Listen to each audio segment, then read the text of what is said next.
आता आपण झोपताना आपलं पोश्चर कसं पाहिजे हे जाणून घेऊयात। बऱ्याच लोकांना प्रश्न असतो की मी झोपताना उशी जाड वापरू का बारीक वापरू। बरेच लोक म्हणतात की मी उशीच वापरत नाही, किंवा काही लोक तर हात असा घेऊन झोपायची प्रॅक्टिस करतात, किंवा त्यांना हात डोक्याखाली घेतल्याशिवाय झोपच येत नाही। बऱ्याच लोकांना उशीची घडी करून डोक्याच्या खाली घेऊन त्याच्या खाली हात घालून सुद्धा झोपायची सवय असते।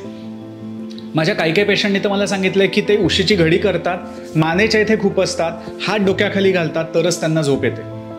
सो ह्या सगळ्या प्रकारात नक्की झोपायचं कसं असतं ह्याबद्दल कोणीच माहिती सांगत नाही। सो नक्की झोपण्यासाठी म्हणून आपल्याला नॉर्मल चौकोनी उशी पाहिजे, ज्या उशीची जाडी तुमच्या हाता एवढी पाहिजे।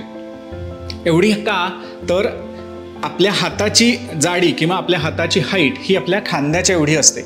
सो जेव्हा आपण कुशीवर झोपतो तेव्हा आपला कान आणि आपला खांदा ह्याच्यामध्ये हाता एवढं अंतर उरतं, आणि ते अंतर आपल्याला ब्रिज करण्यासाठी किंवा ते अंतर आपल्याला भरून काढण्यासाठी आपल्या उशीची जाडी ही आपल्या हाता एवढी असणं गरजेचं असतं। ती जर उशीची जाडी आपल्या हाता एवढी नसेल किंवा त्याच्यापेक्षा बारीक असेल तर खांदा टेकल्यानंतर कान टेकण्यासाठी मात्र आपल्याला मान थोडी वाकवायला लागते, कारण आपली उशी थोडीशी बारीक असते।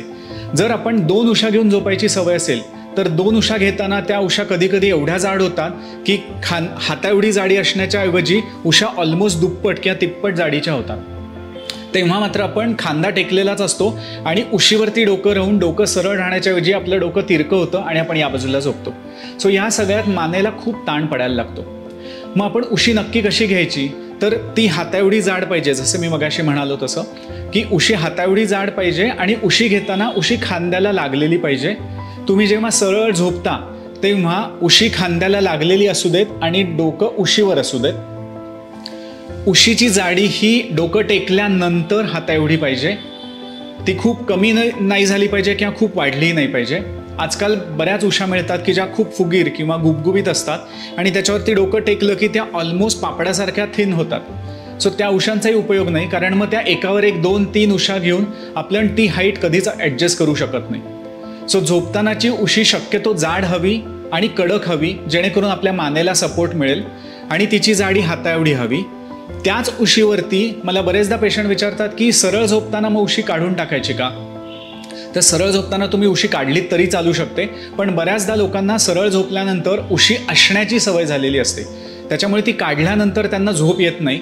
आणि कधी खूप रात्री जेवण झालं किंवा खूप उशिरा जेवण झालं किंवा खूप तेलकट तिखट खाल्लं किंवा जागरणं झाली किंवा ॲसिडिटी खूप असेल तर उशी न घेता झोपलो तर कधी घशाशी येऊन आपल्याला जाग येऊ शकते किंवा ॲसिडिटीमुळे घशापर्यंत जळजळतं। सो इन दॅट केस आपल्याला उशी घेणं गरजेचं असतं। सो उशी कशी हवी तर मगाशी मी म्हटलं असं की हाता एवढी जाड उशी पाहिजे आणि आपले दोन्ही खांदे सरळ झोपताना उशीवरती आले पाहिजेत। म्हणजेच काय होतं की आपले खांदे मान डोकं उशीवरती असतं आणि त्याचं प्लेन एकच असतं, म्हणजे मानेवरती ताण पडत नाही। बऱ्याच लोकांना नुसती डोक्याखाली उशी घेऊन झोपायची सवय असते, त्याच्यामुळे त्यांची मान थोडीशी अशी झालेली असते झोपताना, बिकॉज उशीने डोकं ढकललं जातं। जेव्हा हे तिन्ही प्लेन रादर खांदे मान आणि डोकं एकाच प्लेनमध्ये येतं तेव्हा हे सरळ होतं आणि त्याचं पोश्चर करेक्ट व्हायला मदत होते।